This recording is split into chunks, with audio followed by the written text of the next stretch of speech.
Hello friends, मैं आपका mentor A.K. Singh और आज फिर हम अपने उत्तराखंड टेट की यानी कि उत्तराखंड टेट के प्रैक्टिस टेस्ट की सीरीज़ जो चल रही है उसे देखेंगे और उसमें CDP के हम क्या करेंगे।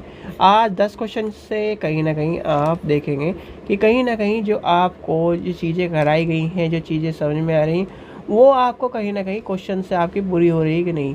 अगर ये क्वेश्चन आपको करवाए जा रहे हैं तो इसका पीछे एक तरह से उद्देश्य ये है कि आपको कहीं ना कहीं आइडिया लग जाए कि किस तरह से आपके क्वेश्चन आपको देखने के लिए मिल रहे हैं। क्वेश्चन आपको देखने के लिए मिलेंगे यानी कि थ्योरी में होता है जो क्वेश्चन हमने याद किया, कुछ ना कुछ लिख दिया तो नंबर मिल जाते हैं, पर कहीं ना कहीं यहाँ जब स्पेसिफिक आंसर होता है तो कहीं ना कहीं आपको चीज़ें उसके हिसाब से चलनी होती है। क्वेश्चन नंबर 20 देखते हैं, यानी कि आज चलते हैं अपने सबसे पहला क्वेश्चन नंबर 21 कह रहा है डैश के अतिरिक्त निम्नलिखित सभी के कारण अधिगम अक्षम उत्पन्न हो सकते हैं। तो किसके बारे में बताया गया है? अक्षमता के। और क्या कह रहा है? अतिरिक्त डैश के अतिरिक्त, तो इसमें क्या हो जाएगा? सांस्कृतिक कारण। क्या हो जाएगा? पहला हो जाएगा इसका ऑप्शन नंबर 1। चलिए आगे चलते हैं। क्वेश्चन नंबर 22 देखते हैं। समावेशी विद्यालय, ये ध्यान रखना मिक्स एजुकेशन जहाँ पर भी असमावेशी के ऊपर क्वेश्चन आना ही आना है। तो कुछ टॉपिक्स ऐसे हैं जो कहीं ना कहीं आपको समावेशी के ऊपर क्वेश्चन मिलेगा। तो समावेशी विद्यालय कैसे होते हैं? समावेशी विद्यालय आपके होते हैं शिक्षार्थियों की क्षमता को परख और यानी पर किए बिना सभी की अधिगम परिणामों को सुधारने के लिए प्रतिबंधित होते हैं।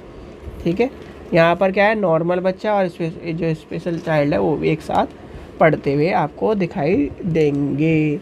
चलिए आगे चलते हैं।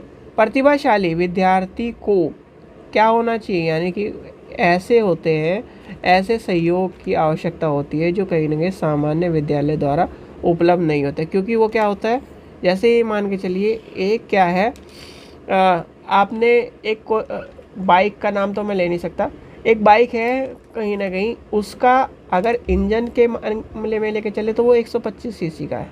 ठीक है, पर उसकी बॉडी जो है 125 सीसी के हिसाब से नहीं बनी हुई है। ठीक है, और वो बाइक अगर कोई चला भी रहा होगा तो उसे पता होगा कि कौन सी बाइक की बात कर रहा हूँ मैं। तो वैसी ही बात कर रहा है यहाँ पर। क्या है? बच्चे की क्या है कैपेबिलिटी, माइंड कैपेबिलिटी क्या है उसकी अधिक है, पर वो स्कूल क्या है, नॉर्मल स्कूल, यानी आप जो स्कूल में पढ़ रहे हो, जो बच्चे स्कूल में पढ़ रहे हैं वो क्या कर रहे हैं, नॉर्मल स्कूल एक तरह से, उसमें क्या करें मीडियम, हमें क्या करना है मीडियम में लेके चला जाता है, हाई वेरिएंट को यूज़ नहीं करा जाता, क्योंकि हाई में कितने बच्चे होंगे? 1-2 बच्चे होंगे, इसलिए कहीं ना कहीं ये सब चीज़ें आपको देखने को मिलेगी। क्वेश्चन नंबर 24 देखते हैं। डैश के कारण प्रतिभाशालीता होती है, तो किसके कारण होती है? वो होती है आपके मनोसामाजिक कारण और आपका मनोसामाजिक कारण बोलो, अनुवांशिकता और वातावरण। ठीक है, अनुवांशिकता और वातावरण, आपको एक चीज़ ध्यान रखना, जहाँ पर भी अनुवांशिकता और वातावरण आपको दिख जाए तो वो आपका आंसर होगा। आँख बंद करके लगा सकते हो। क्वेश्चन नंबर 25 देखते हैं। बच्चों के सीखने और सुनने के लिए अधिगम योग्यता वातावरण के लिए निम्नलिखित में कौन से उपयुक्त है? तो क्या हो जाएगा उसमें? हो जाएगा शिक्षार्थियों की यह छूट देना कि सीखना, क्या सीखना है और कैसे सीखना है। ठीक है, तो यह आपका आंसर हो जाएगा। क्वेश्चन नंबर 26 देखते हैं। गतिक कौशल में अधिगम योग्यता डैश कहलाती है, तो क्या कहलाती है? डिस्प्रेक्सिया कहलाती है। वो क्या कहलाती है? डिस्प्रेक्सिया। और मैंने आपको क्या कहा था? डिसलेक्सिया। ठीक है, डिसकैलकुग्राफिया लिखने की कार, डिसकैलकुलेशन मैथ की, और इन तीनों को याद जरूर कर लेना है, सबसे ज़्यादा पूछे जाते हैं। क्वेश्चन नंबर 27 देखते हैं। 27 क्या कह रहा है? अधिगम निर्योग्यता क्या है? तो अधिगम निर्योग्यता क्या होती है? अधिगम निर्योग्यता क्या है? एक अवस्था है। तो इसमें क्या हो जाएगा? आगे देखते हैं। ये रहा क्वेश्चन नंबर आपका 27 का, एक चर अवस्था है। क्वेश्चन नंबर 28 देखते हैं। क्वेश्चन नंबर 28 क्या है? डैश के अतिरिक्त निम्नलिखित समस्या समाधान की प्रक्रिया के चरण है, तो क्या है? परिणामों की आशा करना। ठीक है, क्या करना? परिणामों की आशा करना।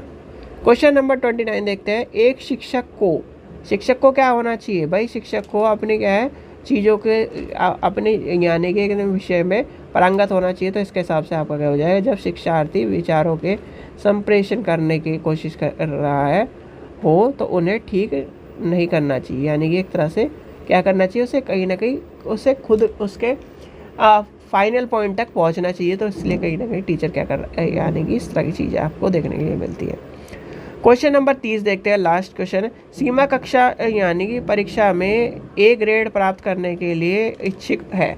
जब वह परीक्षा भवन में दाखिल होती है तो परीक्षा प्रारंभ होते ही वह अत्यधिक नर्वस हो जाती है, वह पाँव ठंडे हो जाते हैं और उसके हृदय धड़कन बढ़ जाती है और कहीं ना कहीं वह उचित तरीके से उत्तर नहीं लिख पाती। इसका कारण क्या है भाई? इसका कारण क्या है? शायद वह अकस्मात संवेगात्मक अवगुण के लिए समस्या यानी कि सामान्य नहीं है। यानी कि एक तरह से जो चीज़ें आपने देखा होगा, बहुत सारे बच्चे क्या हाथ पैर कांपने लगते हैं, तो वो क्या है, एक तरह से बहुत सारे बच्चे में कॉन्फिडेंस की कमी होती है। बहुत सारे बच्चे क्या होते हैं, वो रटते हैं, तब उस वजह से उन्हें चीज़ें भूल जाते हैं। तो कहीं ना कहीं ये चीज़ें आपको शायद आपके सामने आपको भी देखने के लिए मिली होंगी। ठीक है, तो ये थे आज के 10 क्वेश्चन, और इस तरह का क्वेश्चन आपको देखने के लिए मिलता है, तो आपको पता होना चाहिए, इस चीज़ का ध्यान रखें। आशा करता हूँ आपको वीडियो पसंद आई। वीडियो पसंद आई तो लाइक करें, चैनल को सब्सक्राइब करें, वीडियो को ज़्यादा से शेयर करें। ये देखिए यानी CTET का 2013 का पेपर उठाया गया, इसमें से आपको करा दिए गए हैं। चलिए आगे चलते हैं।